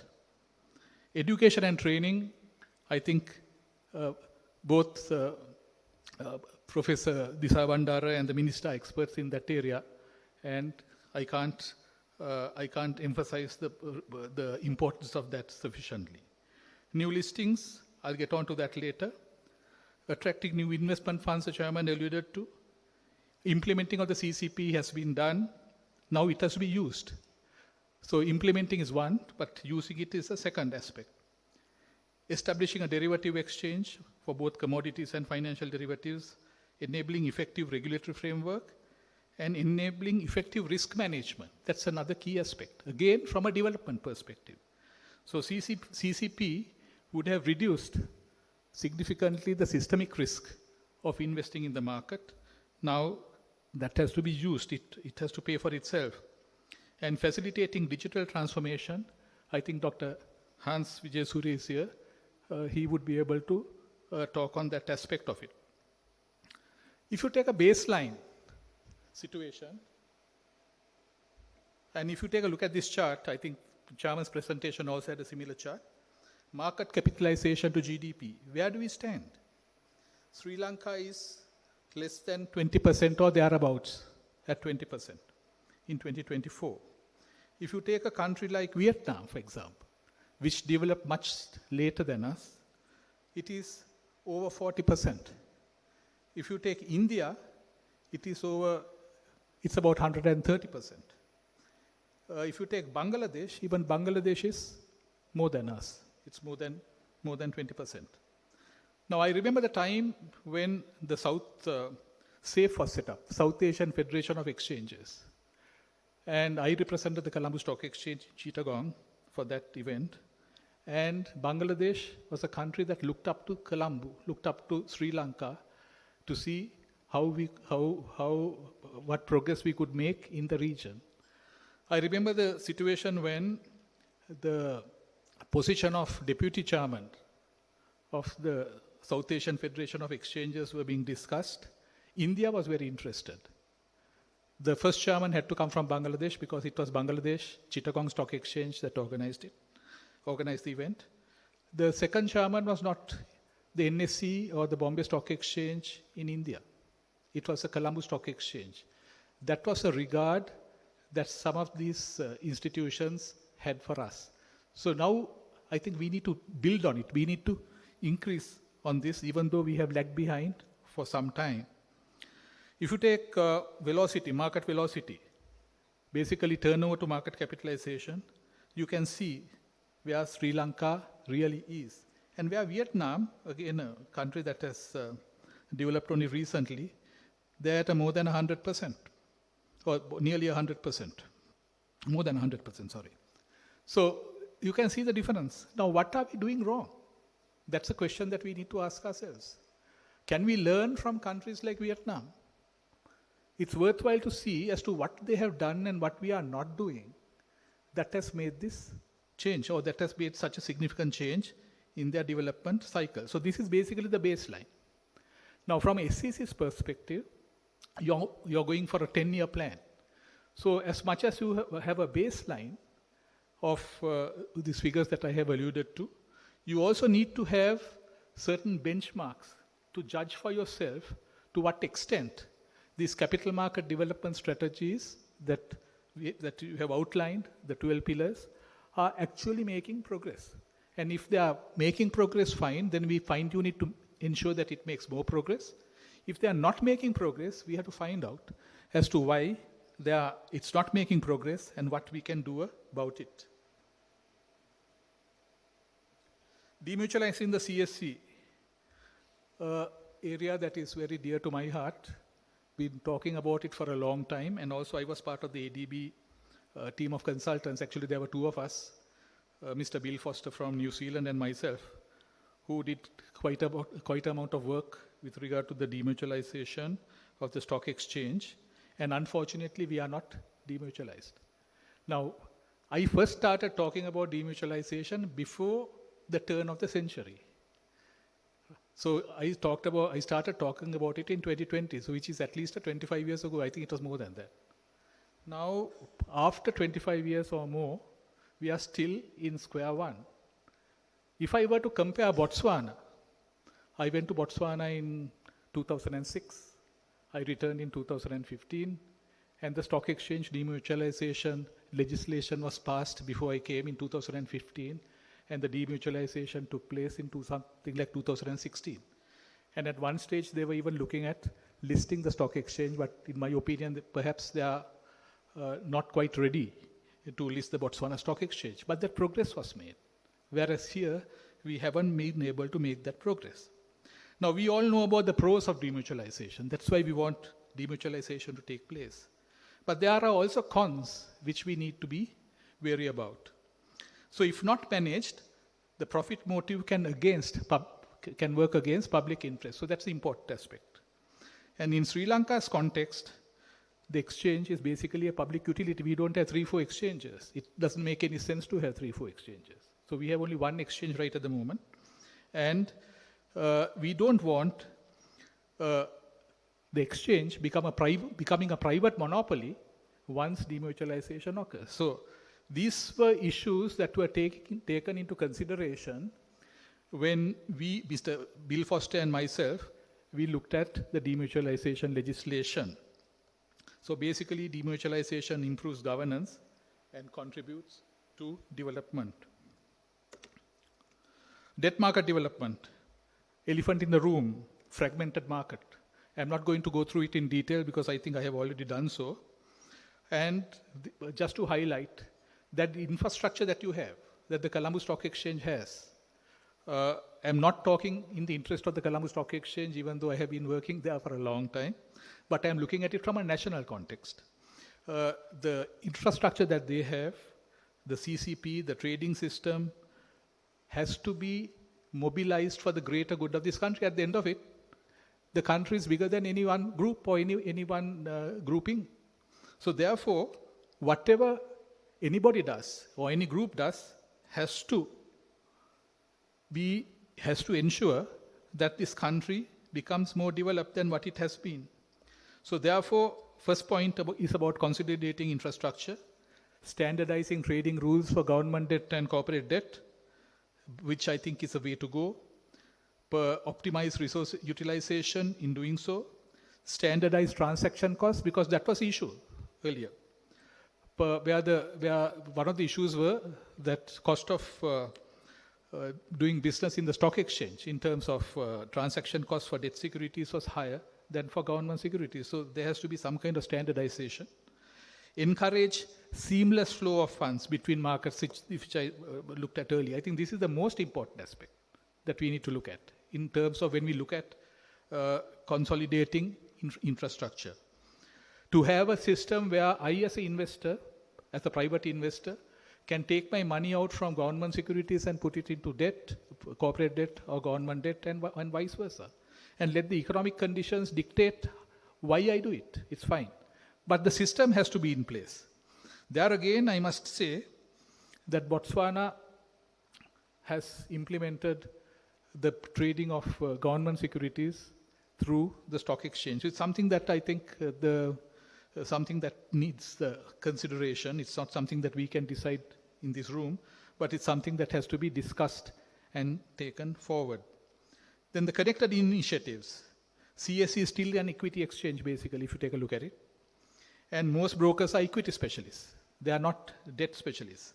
Of course, some of the trading members come from a background of debt, so that's an advantage. The CSE trading system may have to be fine-tuned to accommodate debt. I'm not 100% sure. Probably Rajiva can assist there. And very important, trading on debt. Trading on debt securities has to be intensified, both for investors as well as for the broking community and other parties. New products, the journey. What's the journey that we have traveled this far? We have introduced a number of boards to list different securities. How impactful have they been? Now, there are boards, as you know, where not even a single company has been listed. But fine, we have at least tried that approach. So it's time, I think, that we took a good look at how we can make these boards more impactful. The dollar board, I think it's a fantastic concept. It's a fantastic concept, but we need to work towards making the dollar board happen.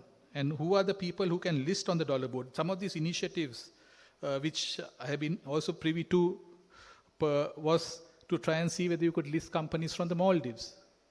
That was one initiative, which I don't think went very far. How about our own companies that want to raise dollar funds?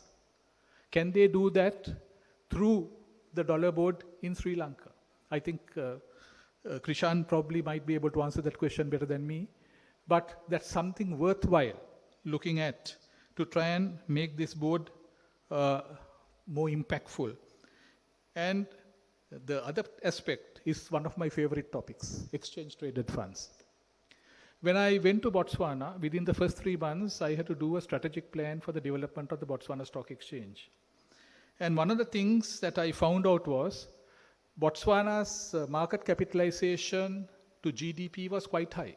Why was it high? Because there were mining companies that were doing business in Botswana, and they had to be listed in the Botswana Stock Exchange. Those were primarily listed either in Canada or Australia, and sometimes in the UK as well. Now, when it came to trading, none of these would be traded in Botswana because they didn't have any interest in Botswana other than to do their mining activities and take the resources out. So therefore, one of the things that we did was, without relying on those companies, we looked at implementing exchange-traded funds. In fact, Botswana was only the second market in Africa outside South Africa to have listed exchange-traded funds at that point in time. And we piggybacked on South Africa to do that. So what we did was we dual-listed some of the exchange-traded funds that were trading in South Africa. The first one was a gold fund. The second was subsequently a platinum. Then we had exchange-traded funds that were being traded on some of the South African indices because the Botswana indices were still small. And that really vitalized the market. That increased turnover. That made life easy for both the brokers and the people who were involved in it. So this approach that we took, where there is no liquidity to import liquidity, paid dividends in Botswana. It may not work in Sri Lanka the same way it worked in Botswana. The reason being that Botswana's capital account was liberalized. Our capital account is not liberalized. But listing a fund, listing exchange-traded fund, in my opinion, would be much easier than trying to get an Indian company to list in Sri Lanka or trying to get a Maldivian company to list in Sri Lanka. So it's something that is well worth a visit, well worth trying to see what we can do about it. Securities borrowing and lending, I think the system is already in place. There have been a few transactions, but the demand has been not very good. It's quite understandable in this kind of a climate when we have a very bullish market. So securities borrowing and lending might not take off, but it's something that we need to have, especially if we are looking at a derivatives market going forward. Then sustainability bonds have been identified, and there again I was working as part of the ADB team on the sustainability bond workload that we did, and the response that we have got, as will be also alluded to by the stock exchange people, has been exceptional. It has been much more than whatever we expected. Now I understand most of our work was involved with green bonds, and some social bonds as well were included in this. But I also understand that a particular company, I don't want to name the company, is interested in issuing a blue bond. Fantastic. If you take a look at Sri Lanka's exclusive economic zone, it's much bigger than Sri Lanka, than the area of Sri Lanka. So we have to look at the sea if we are to look at improving, increasing growth rates. And blue bonds, for example, is something that can play a role, a positive role in that area. Then ETFs I spoke of. Structured warrants is something that has been looked at by the SEC.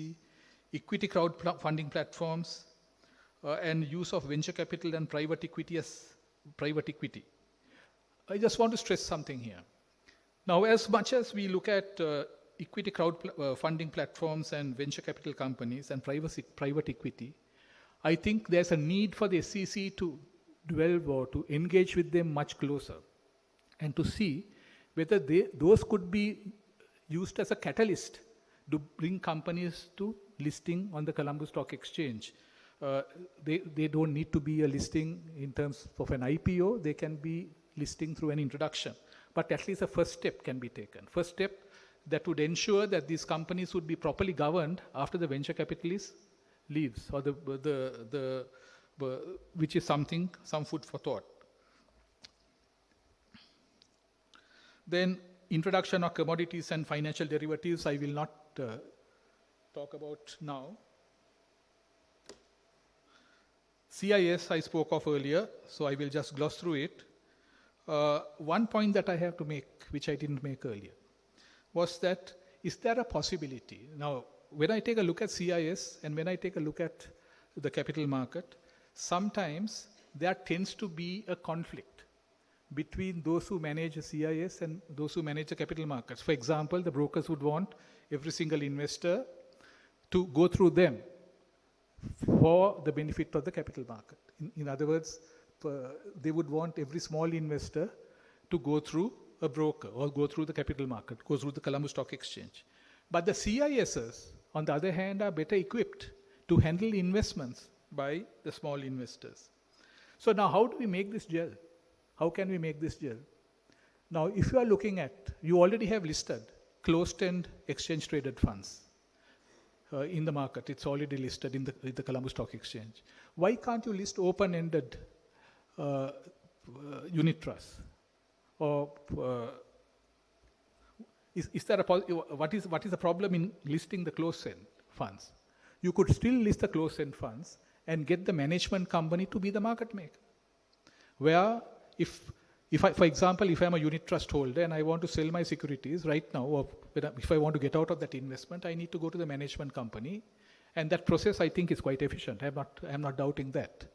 But on the other hand, if you can make use of the stock exchange or the trading system to give more visibility to these CIS schemes, then that is another advantage, because they become far more visible to outside, to the small investors. And then you are then looking at a market where the brokers and the CIS management companies don't need to compete for the same thing, because they are both within the same process. So that's another aspect that I want to look at.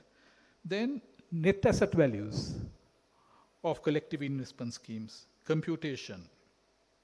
I understand that they are reported monthly to the SEC. Why can't the frequency be increased? Maybe towards in the latter stage, even to a daily reporting. The reason being that when they report such net assets value to the SEC, there's more confidence created in the minds of unit trust holders. And the MIS is in place to do so, I understand. If the MIS is in place to do so, for even forgetting the monthly part, if we can start with weekly reporting, that might be good, because then you can have exception report that throws out a report as to who is, what the situation is. Education and training, I will not talk about this. I think sufficient has been said. New listings, explore the possibility of getting tax incentives. I think we spoke, Secretary to the Treasury is also here. He did mention in his speech that to please tell him what we as the market or you as the market need from them. So it's a good point to share when the Secretary to the Treasury is there.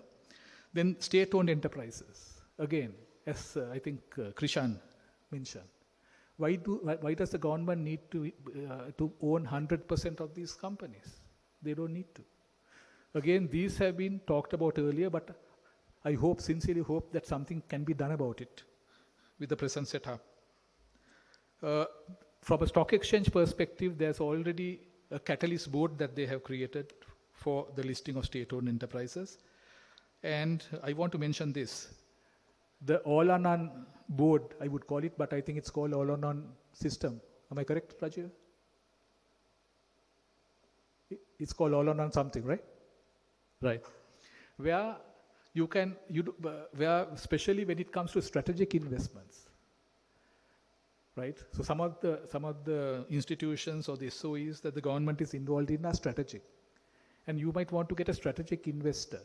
Now that process can't happen through the stock exchange. What can happen is certain people can be technically pre-qualified. That can happen, not through the stock exchange, but through a parallel system. And once that takes place, you can come to the stock exchange to sell, shall we say, 20% or 30% or whatever it is that the government wants to sell, and that can happen through this all-or-none board of the stock exchange. And there's a process for it. So which was actually designed for this kind of big transactions.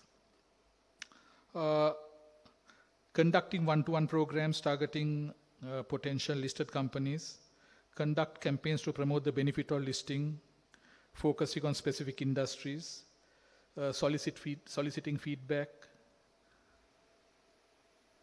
engaging with startups. That's what I alluded to earlier with regard to venture capital companies and incubators with regard to listing new companies.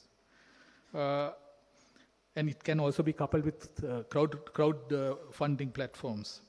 Promoting multi-currency board, we talked about the ETFs and the way that ETFs can play this role, and how you can piggyback on a country like India, where this market is developed. Try and see whether you can do that. Whether you can dual list exchange-traded funds that are listed in countries like India, in Sri Lanka. We have a lot going with each other. The Sri Lanka and India, there's a lot of economic cooperation going with each other, so this might be one option. Also sell the dollar board to, what I said earlier, to companies who are interested, local companies who are interested in obtaining dollar funding. Why not? Effective regulatory framework and risk management. Here I would look at surveillance in a broader sense, in two ways.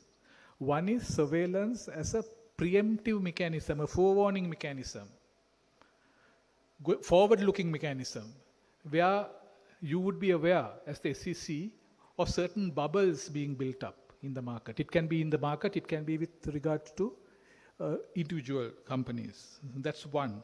Then the second, of course, is the conventional surveillance, which you have got a system for. Looking at transactions post-transaction. Both are important. Both have to work together. So firstly, the SEC should be informed of possible bubbles being created in particular stocks or as a result in the market, or else the conventional surveillance of looking back with regard to systems. That's important. Using the e-filing system to enable market intermediaries to file returns. I think that's happening. so I won't talk about that. Demonstrate adherence to ISCO objectives and principles. I think Chairman spoke of that with regard to the 2016. When this ISCO supervision report came out, I was actually working in the SEC as part of a ADB project. And it's something that should be built up. See where we are from 2016 to now. 9 years have elapsed. What progress has been made? Facilitate universal brokers by licensing market intermediaries. This has been thought of earlier. All this has been thought of. Digital transformation, I will leave Hans to talk on. Just to mention that perhaps you should be also looking at, I think that was mentioned, of technologies such as artificial intelligence, AI, use of AI. Now, to me, looking back, over 25 years in the capital market, managing the strategy is the most important. Now, as I said earlier, most of this we have spoken of at different stages. If you go through the old annual reports of the Colombo Stock Exchange, you will find this or similar things written in it.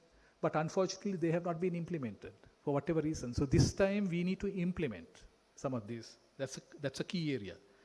So formulating strategy is independent from implementing strategy, and measuring its strategic impact is even more important.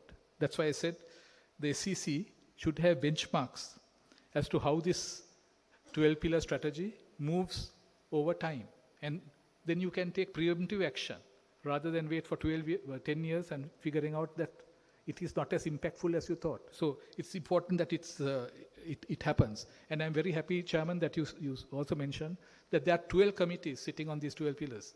So these 12 committees can be tasked with this objective. In the final count, what is important is impact and the extent to which strategic goals have been met. And those strategic goals, robust regulatory system, protecting investor interests, promoting informed investment decisions, enhancing institutional excellence, capital market development has been spoken of. The Chairman spoke of it, the Minister spoke of it, Harshana also spoke of it, and I also did speak about it. How does the SEC intend monitoring impact and how often? That's why I said I talked about benchmarks. Now you know where you are standing in 2024, at the end of 2024.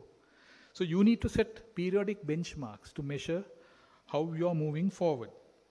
So entering benchmarks to assess development impact is extremely important. I said here, changes to market capitalization as a percentage of GDP and turnover to market capitalization are two acid test ratios that you can always compute. You can compare yourselves with other markets. You can compare yourselves as to how you are moving in our markets. And to implement the strategy effectively, due appreciation of the transformation required within the SEC itself has to be considered, has to be appreciated. Not only within the SEC, but also within the affiliated institutions. Institutions connected to the SEC, CSC, stockbrokers, CIS firms, etc. And as I said earlier, those are your hands and feet. You, as the market regulator, can't do a lot without them, without their cooperation. So it's important that you take them on this journey. I'm sure you are doing that. So I just given the McKinsey framework here. What is required? Skills, which you need to develop further. Systems you have, but may need to be fine-tuned. Strategy is what you launched today. Staff, what are again connected to the skill requirements. Style, I think I quite appreciate the fact that both the Minister and the Chairman mentioned that the SEC is not a mere regulator. If it's a mere regulator, you can't fulfill your development function. So having development in mind, how you ensure that goal is fulfilled is important. And shared values, extremely important. Shared values with your counterparts in the CSC and the other markets that I spoke of.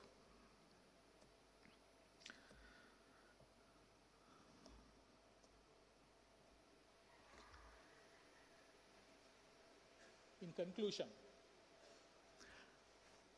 what are the SEC's aspirations for 2035? So you shouldn't come to 2035 and look back, but you have to look forward from 2025 and see what your aspirations are. Those are the few words that I wanted to talk of. Thank you very much for your patient hearing. And I hope that this initiative that started today will bear fruit going forward, and it will benefit this country as a whole. Thank you.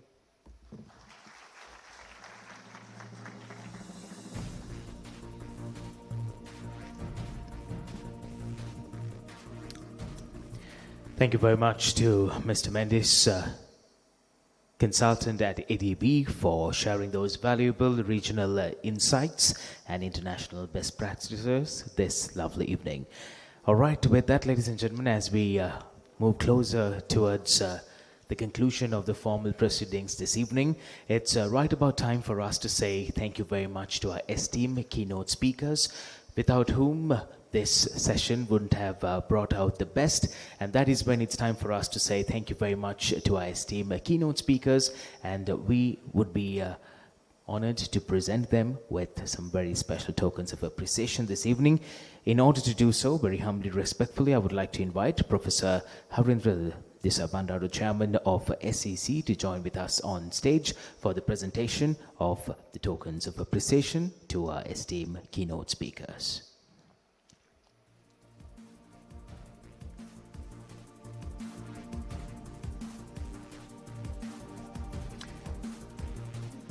Well, first up and foremost, it's time for us to say thank you very much to Honorable Professor Anil Jayant Fernando, Minister of Labour and Deputy Minister of Economic Development. Although he's not with us at this very particular moment, it is time for us to say thank you very much for taking time off his busy schedule and of course joining with us to share his insights. So ladies and gentlemen, shall we all put our hands together to Honorable Professor Anil Jayant. Thank you very much. Up next, we'd like to express our appreciation and to present a token of appreciation to the Secretary to the Treasury, Dr. Harshana Surya Perumal. Let's all put our hands together loud and clear.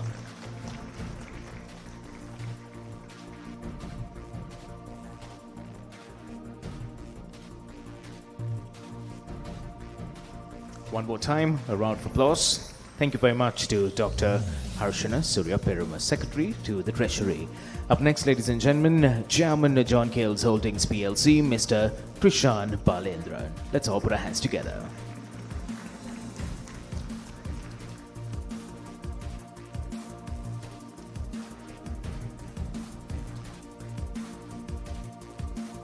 Finally, ladies and gentlemen, Consultant Asian Development Bank, Mr. Hiran Mendes. A big round of applause.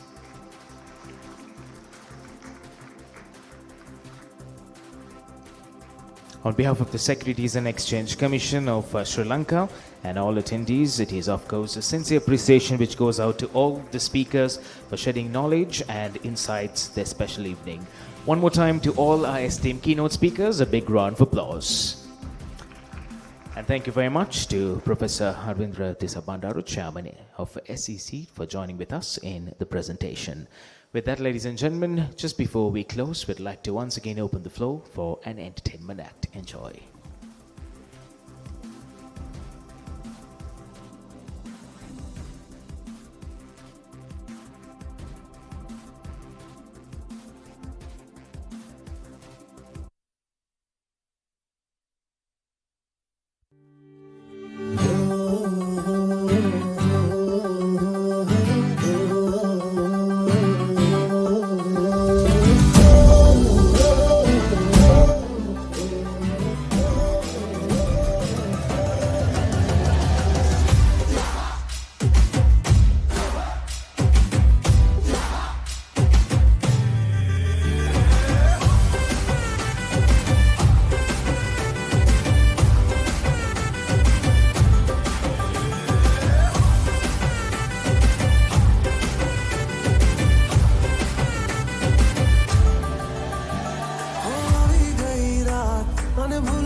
चोगाळा तारा चबिला तारा रंगीला तारा रंग where जुए तारी बात चोगाळा तारा ओए चबिला तारा ओए रंगीला तारा रंग where जुए तारी बात रे चोगाळा तारा ओए चबिला तारा ओए रंगीला तारा रंग वेर जुए तारी बात रे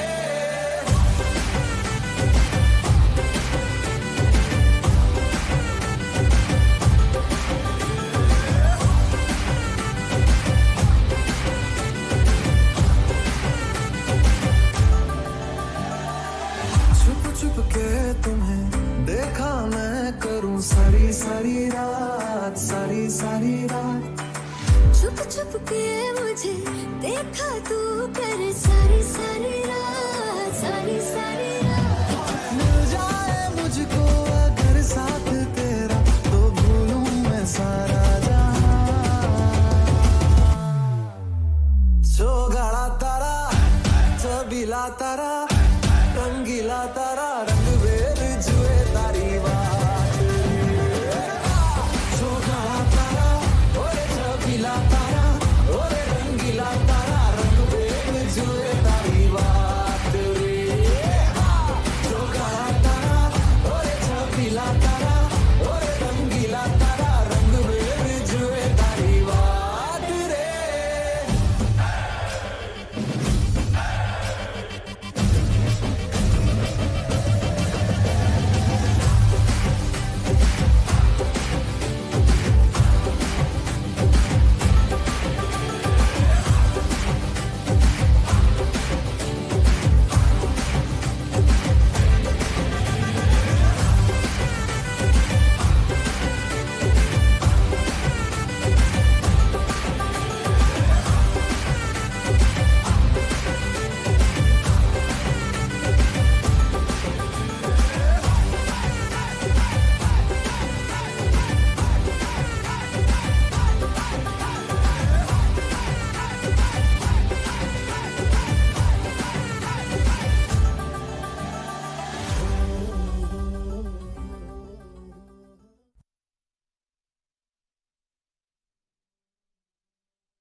With that lovely performance from the Chandopli dance team, ladies and gentlemen, we bring the formalities to a close. This historic moment as we mark the launch ceremony of Sri Lanka's capital market roadmap. Well, with that, I have a very special request. A great team put together a fantastic event, and I think we need to put our hands together to all those involved in bringing all of us together and creating a significant and historic event. Let's all put our hands together to the amazing team behind this very special moment.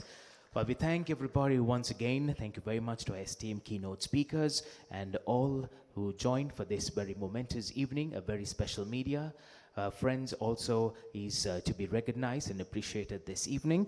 With that, ladies and gentlemen, inviting all of you for refreshments and fellowship which will follow. And with that, it is indeed the future of Sri Lanka's capital market which begins today. Thank you, take care, and good night.